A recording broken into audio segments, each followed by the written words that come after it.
And now, sports on Boston's WB56. Great feet, Zamaner. Great save, Hackett.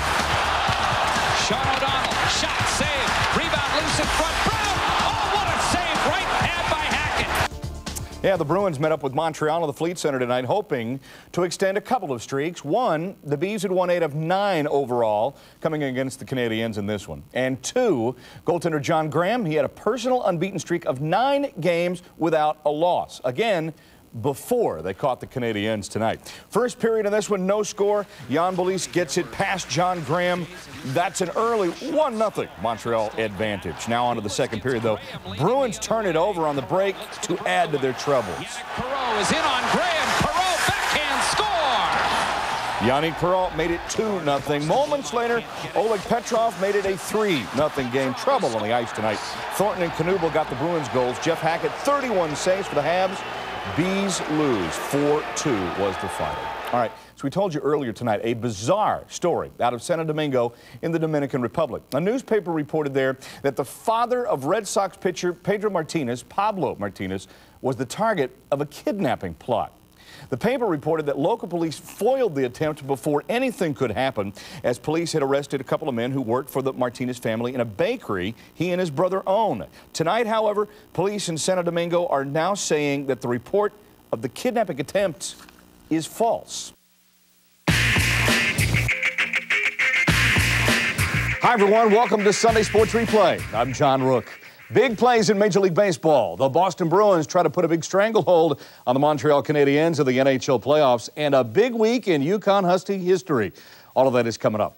We'll tee off tonight, however, with the Masters, the first major of the PGA season. Not your everyday run-of-the-mill tournament. Phil Mickelson is not your everyday run-of-the-mill golfer either, even though he had never won a major event in 42 previous entries. Mickelson was known as perhaps the best to have never won a major. His chance to shed that tag was today in Augusta, Georgia. Mickelson and Chris DeMarco shared the lead at 6 under before the day's round began. DeMarco fell off the pace, and Mickelson soon followed. Now, taking a look into it, bunker on number 5 led to a bogey, dropped to 5 under. In the meantime, Ernie Els made a charge. This is a great setup on 8 to set up an eagle, move him into the lead by 1 stroke at 5 under. Now, I've got to show you something special. On the par 3 16th, 7 aces and 67 years of tournament play before today. First of all, Padraig Harrington, who won the par 3 tournament earlier this week, draws in a beauty for, you got it, the hole-in-one. And we're not finished yet. Minutes later, Kirk triplet on 16, and this one was going to go right for the cup, just like Harrington shot. Look at it. Making a beeline. Unbelievable. 7 and 67 years, and then 2 more on a span of 10 minutes on Augusta National's 16th hole. Now, Mickelson trying to come from behind. 1 back of Els on 16. Nails it. Tying for the lead at 8 under. Then, with Els finishing at 8 under, Mickelson hits his approach on 18 for a chance to win. Hey, Ernie, how about them apples? Phil Mickelson from 18 feet for the win. Does it? His first major championship, effectively erasing the tag of best to have never won, because he has, finally. It feels almost make-believe, almost not real. And I hope that I know that it'll sink in here in the course of the next few hours, but right now I just keep playing back that putt, and I keep playing back the putt on 16. I keep playing back the shots on the backside, and it was just it made for incredible memories.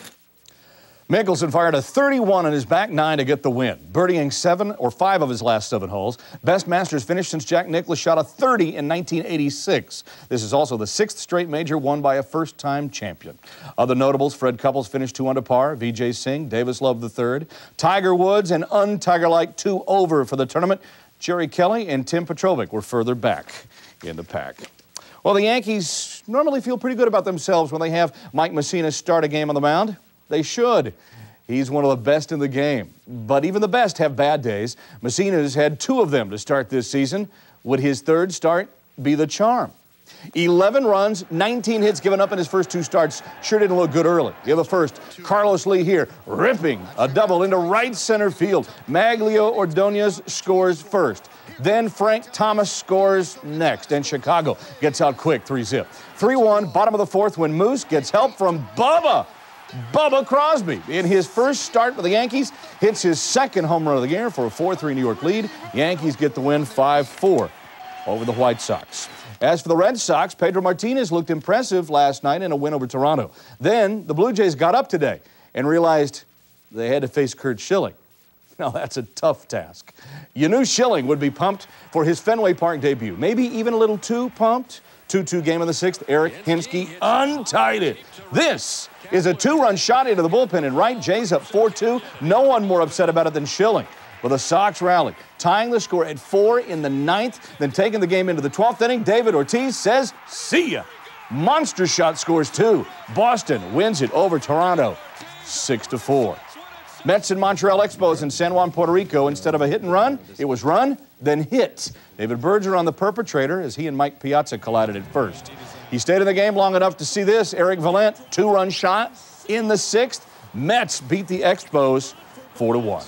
And an historic day on the mound for the Cubs, Kerry Wood pitching with a cut on his pitching hand. Wood struck out 7 straight Atlanta Braves in the 3rd through 5th innings, 6 of them swinging. 7 straight Ks ties a Cubs record. Wood finished with 11 strikeouts in all. Chicago beat Atlanta 10-2.